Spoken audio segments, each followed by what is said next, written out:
تو کیا وہ خمس سے ایگزمپٹ ہے؟ جیسے حج کرنے والا اگر اس کسی پہ قرضہ ہے لیکن حج کے پیسے اس کے پاس ہیں، فار ایگزامپل $7,000 میں حج ہو جاتا اور اس کے اوپر $10,000 کا قرضہ، اور 7,000 ان کیش اس کے ہاتھ میں ہے اور ابھی قرضہ پیمنٹ نہیں کرنا اس کو، پھر بھی وہ حج کر تو سکتا ہے، وہ حج مانا نہیں جائے گا، واجب حج نہیں مانا جائے گا۔ خمس سیم اگر کیس ہو کہ ہمارے اوپر قرضہ ہے $1,000 اور $200 ہمارے ہاتھ میں کیش ہے، خمس کی تاریخ جو کہ آلریڈی ہم قرضے میں ہیں تو ہم پہ خمس معاف ہے؟ نہیں۔ خمس کا اصول یہ ہے کہ ڈیٹ آف خمس آنے سے پہلے ڈیٹ آف خمس آپ کی 15 جنوری ہے، 14 جنوری تک جو آپ کے پاس ہے، اگر آپ وہ قرضے میں جا کے دے دیں، قرضے میں دے دیں 15 جنوری کو آپ کے پاس کچھ نہ ہو تو آپ پر خمس معاف ہو گیا، کچھ ہے ہی نہیں۔ لیکن اگر قرضہ ہے 10,000 کا، آپ کے پاس صرف $20 بچے ہوئے، قرضے سے قرضہ بہت بڑا، پھر بھی اگر 15 جنوری تک آپ نے اس کو قرضے میں نہیں دیا اور آپ کے پاس رہ گئے تو اس کا خمس آپ کو دینا پڑے گا۔ اور غلط فہمی نہ ہو اس لیے جملہ بڑھا رہا ہوں، وہ یہ ہے کہ چلے یہ تو بات واضح ہے کہ اگر بینک میں یا ہاتھ میں کچھ بھی پیسے اور ڈیٹ آف خمس کو وہ ہے تو چاہے کتنا ہی بڑا قرض آپ کے سامنے، بزنس مین جس طریقے سے کیلکولیشن کرتے ہیں کہ اتنا ریسیونگ ہے اتنا پیئنگ ہے، پھر جو فرق ہے اس کا خمس دیتے ہیں، وہ اس میں نہیں چلے گا کہ آپ کو 10,000 دینا ہے صرف 20 ہیں، اس 20 کا خمس دیجئے۔ لیکن اگر یہ بھی نہیں، ان گھر میں گاڑی کے اندر گیس ہے، ڈریسنگ ٹیبل پہ پرفیوم تھوڑا سا بچا ہوا ہے، جن چیزوں پہ خمس واجب، ایک رومال آپ کے گھر میں ایسا ہے جو یوز نہیں ہوا اور قرضہ آپ کے اوپر بہت زیادہ ہے، پھر بھی اس کا بھی خمس دینا ہے۔ یہ مثال میں نے کیوں دی؟ یہ سمجھانے کے لیے کہ جس کے اوپر قرضہ ہے اور ہاتھ میں کچھ بھی نہیں، اس کے اوپر بھی خمس واجب ہو جاتا ہے، گھر کی جتنی بھی چیزیں۔ سوال نمبر 2 کہ شیب ابی طالب میں جب اہل بیت بہت مشکل میں رہے تو اللہ نے اس وقت معجزے کے ذریعے سے ان پر کوئی دسترخوان کیوں نازل نہ کیا؟ جو تھوڑا آگے بڑھ کر کربلا کے حوالے سے بھی کہا جاتا کہ کربلا کا بھی جو ایک انٹرپریٹیشن آج کل دشمنان اسلام یا دشمنان اہل بیت کرتے ہیں، وہ یہ ہے کہ کربلا میں نتھنگ ہیپن، کچھ نہیں ہوا، پورا کا پورا شیعوں کا بنایا ہوا، نہ بھوک تھی، نہ پیاس تھی، نہ ایسا کوئی مسئلہ تھا، کچھ بھی نہیں تھا۔ وہ بھی یہی کہتے ہیں کہ اگر اتنا ہی آپ کہتے ہیں کہ بہت بڑا امتحان تھا اور حسین اتنے ہی اللہ کے پیارے تھے، اللہ محبت کرتا تھا، معجزے کے ذریعے سے کوئی دسترخوان نہ صحیح پانی ہی بھجوا دیتا۔ تو یہ، اور پھر اس میں جو تیسرا سوال کہ حضرت عیسیٰ کے حواریوں نے اللہ سے کہا جب موسیٰ کے لیے فلاں چیز نازل ہوئی ہمارے لیے، وہ صحیح ہے، اس کا ذکر میں تو قرآن میں بھی آیا ہے، سورہ مائدہ کے آخری پیجز میں اس کا ذکر ہے۔ لیکن جب اللہ کسی کا امتحان لیتا وہاں پہ پھر میریکلز وغیرہ نہیں ہوتے جب امتحان لیا جاتا۔ اور دوسری بات یہ کہ رسول اور امام ان کی جو تبلیغ ہے، دین کو پھیلانا، اس کے اندر معجزے کہیں پر بھی نہیں آتے، ورنہ تو اگر معجزوں کے ذریعے سے اسلام کی بات ہوتی تو یہ شیب ابی طالب میں کھانا چھوڑ یا ابو جہل، ابو لہب، یہ سب بھی 1 منٹ میں کنورٹ ہو سکتے تھے، پیغمبر ایک اشارہ کرتے نہیں، کیونکہ آخری رسول کی جو تبلیغ ہے، یہ بہت بڑا فرق یاد رکھیے گا باقی انبیاء میں اور آخری نبی یعنی ہمارے نبی، کہ باقی انبیاء میں ہر آدمی کو خود دین پہ عمل کرنا تھا، دوسروں تک پریچنگ کرنا واجب نہیں تھا، امر بالمعروف نہی عن المنکر یا تبلیغ کرے کوئی تو ثواب ہے بہت واجب، آخری رسول خود بھی عمل کرنا ہے، دوسروں کو بھی دین پہنچانا۔ تو جتنے پرابلم تمہیں تبلیغ میں آ سکتے ہیں وہ سب رسول کی زندگی میں یا امام کی زندگی میں آئے۔ اچھا، اب اگر اس کا سلوشن معجزے سے نکالا جائے تو ہم اور آپ تو کہیں گے بھائی ہم کیسے تبلیغ کریں؟ پیغمبر تو تبلیغ کر رہے تھے، بھوک کا امتحان آیا، آسمان سے دسترخوان آیا، ہم تبلیغ کریں گے ہمارا جاب چھوٹ جائے گا، ہمارا بزنس فیل ہوگا، ہمارے لیے تو کوئی دسترخوان نہیں آئے گا۔ تو یہ جو پہلا فرق سمجھنا پڑتا ہے کہ باقی انبیاء اور رسول کی امت میں جو ایک فرق، اس کے اعتبار سے پھر ہمارے سامنے رسول کو اس طرح سے رول ماڈل بنا کے پیش کیا گیا کہ وہ معجزے لے کے نہ آئے تاکہ ہم اور آپ ان کی سنت کو آسانی سے فالو کر سکیں۔ اور اس کے علاوہ پھر انبیاء میں بھی ایسے واقعات ہیں کہ حضرت یحییٰ کو اس مظلومیت کے ساتھ شہید کیا، اللہ نے ان کی کوئی مدد نہیں کی۔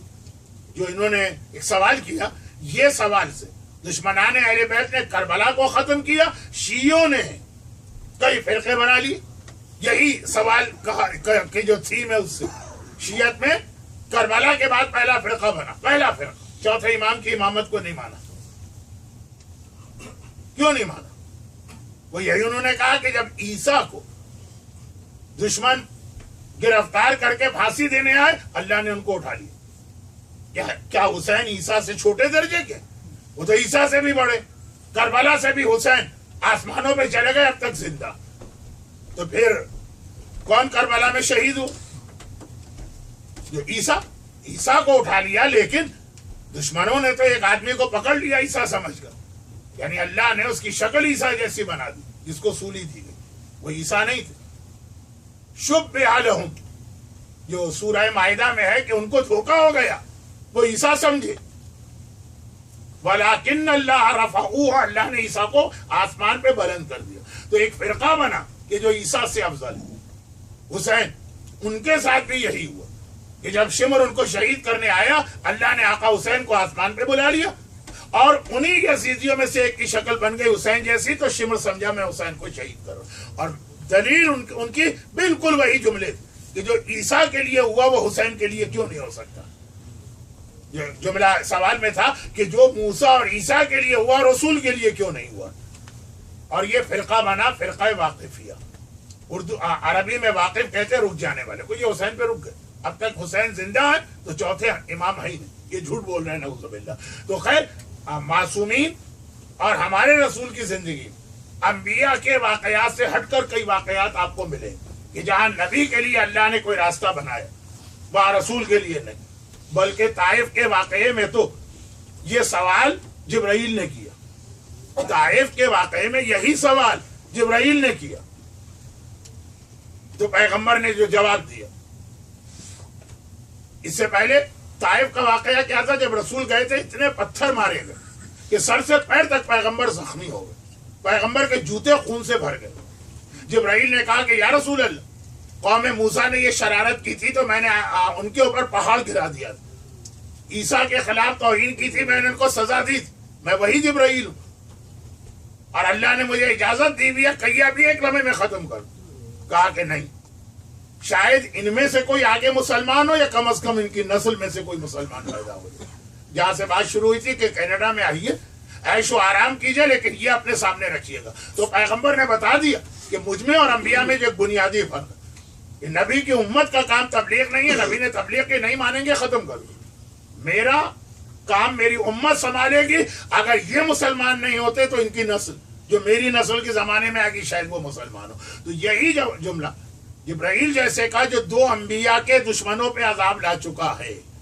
इनका सवाल तो मौजिजे के हवाले से था, लेकिन मैंने उधर से भी बात समझाई, उल्टी भी बात समझाई कि नबी के दुश्मनों को रोक दिया। अब अगर आप करबला के वाक़े को बहुत ज्यादा नऊजुबिल्लाह पोस्टमार्टम की भेंट नहीं चढ़ाते हैं, गौर करते हैं, तो करबला में भी ऐसे वाक़यात हैं कि फरिश्ते आए और कहा कि आप अभी हुक्म दे।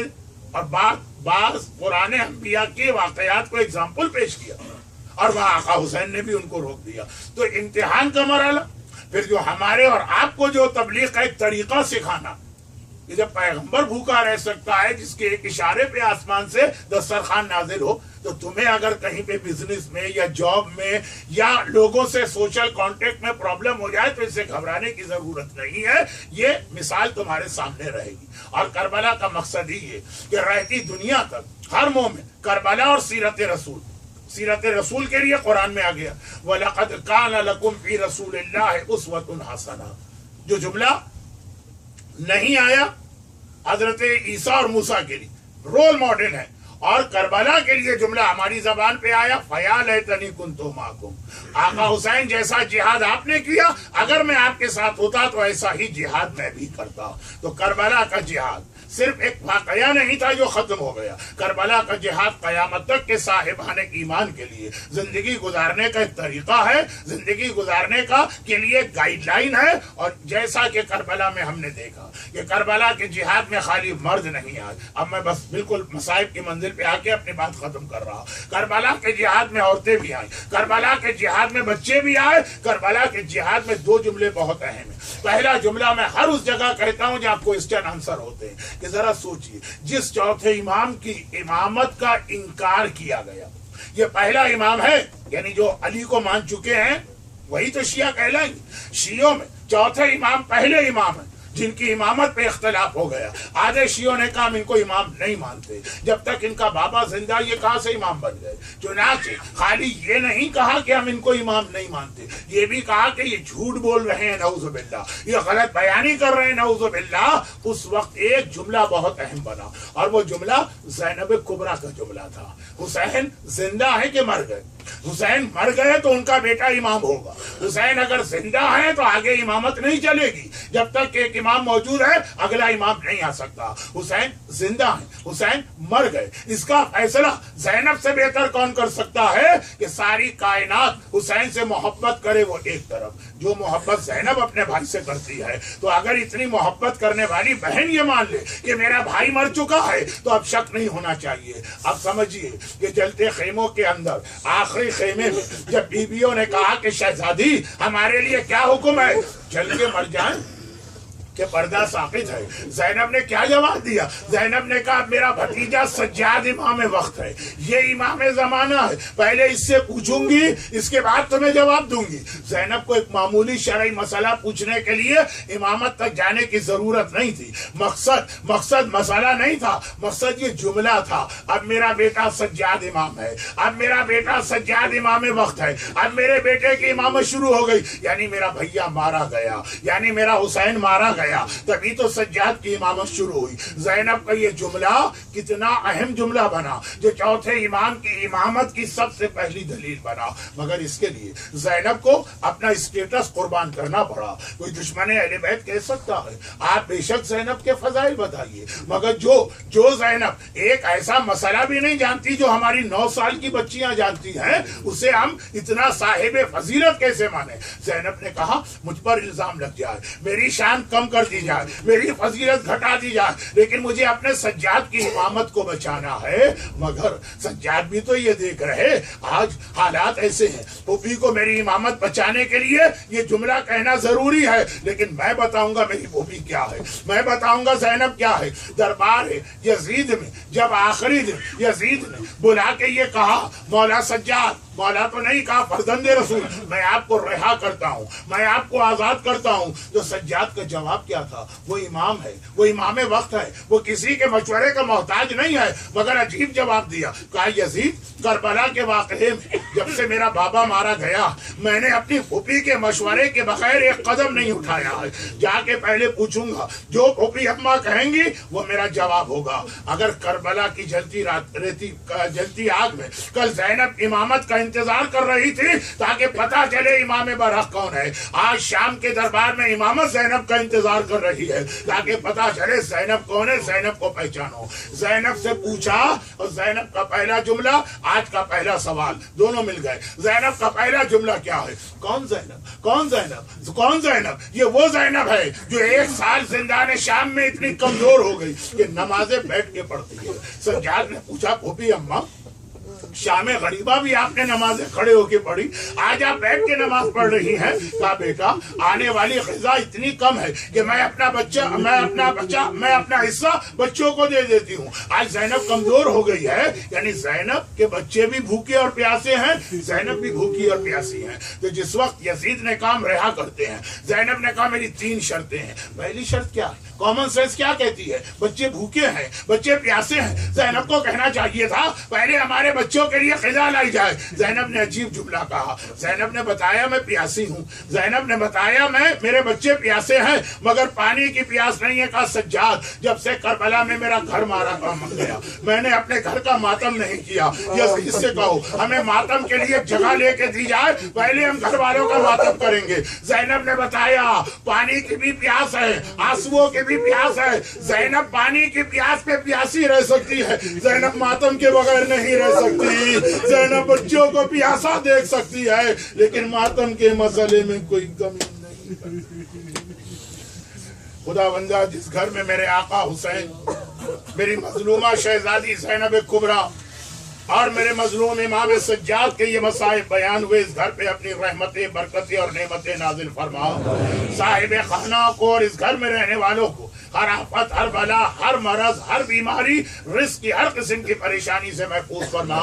جو لوگ آج کی مجلس میں آئے ہیں، یہ کوشچن آنسر سیشن کا نام سننے کے باوجود آئے ہیں، خدا بندہ ان کی بھی ساری حاجتیں پوری فرما، انہیں دنیا اور آخرت کی ہر پریشانی سے محفوظ فرما۔ ہمارے تمام مرحومین خصوصاً جن کے لیے صاحب خانہ کی جانب سے شروع میں ایصال ثواب ہوا، ان سب کو اعلی علیین میں جوار اہل بیت سے ملحق فرما، ظہور امام زمانہ میں تعجیل فرما۔ ربنا تقبل منا انک انت السمیع العلیم۔